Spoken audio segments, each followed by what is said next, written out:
उनसे भी पूछेंगे तो वो कहेंगे कि सनातन का अपमान नहीं सही। और मैं तो अब कहूँगा, ऐसे लोग पार्लियामेंट के अंदर इस तरह का बयान देते हो, ऐसे लोगों पे कार्रवाई भी करना चाहिए। और समाज के आप देख रहे हैं जनता की आवाज अनमोल खबर। अभी मौजूदा जगह जो है बक्सर के वैष्णवी क्लर्क होटल में है और यहाँ पे बिहार के जो है उप मुख्यमंत्री सम्राट चौधरी पहुंचे हुए हैं और अयोध्या से लौटने के बाद सीधे यहाँ आए हुए हैं। जिस तरह से कहा जा रहा था कि सीढ़ी मुड़वाने की बात की जा रही थी, आज जो है पहली बार जो है सीढ़ी मुड़वाने के बाद जो है बाल उतरवाने के बाद बक्सर पहुंचे हैं डिप्टी सीएम सम्राट चौधरी जी और इस होटल में रुके हुए हैं। आइए सुनवाते हैं कि क्या कहते हैं सम्राट चौधरी जी लेकर के इस बात को लेकर के। जिस तरह से कहा जाता है जब तक हम मुख्यमंत्री जी को पद से हटाएंगे नहीं तब तक अपना पगड़ी उतारेंगे नहीं, इस बात को लेकर के सीधे हम आपको रुख करवाते हैं और जानते हैं कि डिप्टी सीएम सम्राट चौधरी जी इस बयान पर क्या कहते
चाहिए, जो अभियुक्त हो उन सब लोगों को जेल में डालना चाहिए। सर घटना के पीछे क्या वजह क्या मान रहे हैं सर, इतनी भारी संख्या में भीड़ पहुंची?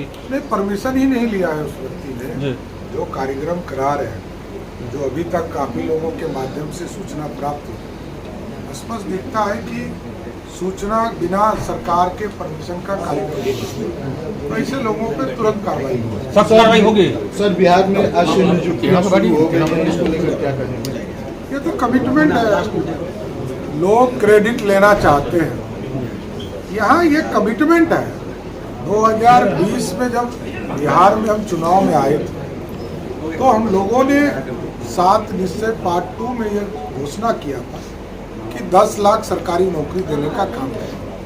आदरणीय नीतीश कुमार जी ने अभी कैबिनेट की बैठक में ये तय किया है कि अब 10 लाख से बढ़ाकर हम 12 लाख सरकारी नौकरी बिहार में नौजवानों को देने का काम है।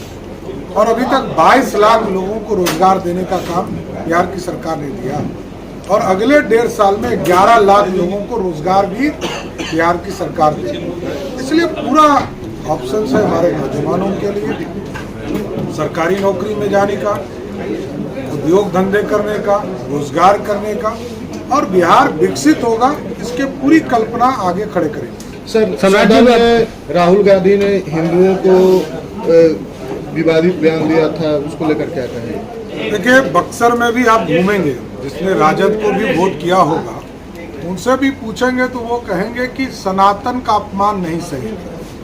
और मैं तो अब कहूँगा, ऐसे लोग जिसके परिवार ने लगभग 54 वर्षों तक इस देश पर हुकूमत किया हो, आज यदि गरीब हैं तो कांग्रेस के चलते, बिहार के लोग गरीब हैं तो राजद के चलते, तो हमको ये हिसाब मांगना भी चाहिए और ऐसे लोगों को बहिष्कृत करना चाहिए समाज से। सनातन के लोग तो कभी मुगल आए, उसको भी हम लोगों ने सहने का काम किया। हमारे मंदिर को तोड़कर मस्जिद बना दिया, हम 5-5 साल तक केस लड़े, हमने जबरदस्ती नहीं किया। लोअर कोर्ट लड़े, हाई कोर्ट लड़े, सुप्रीम कोर्ट।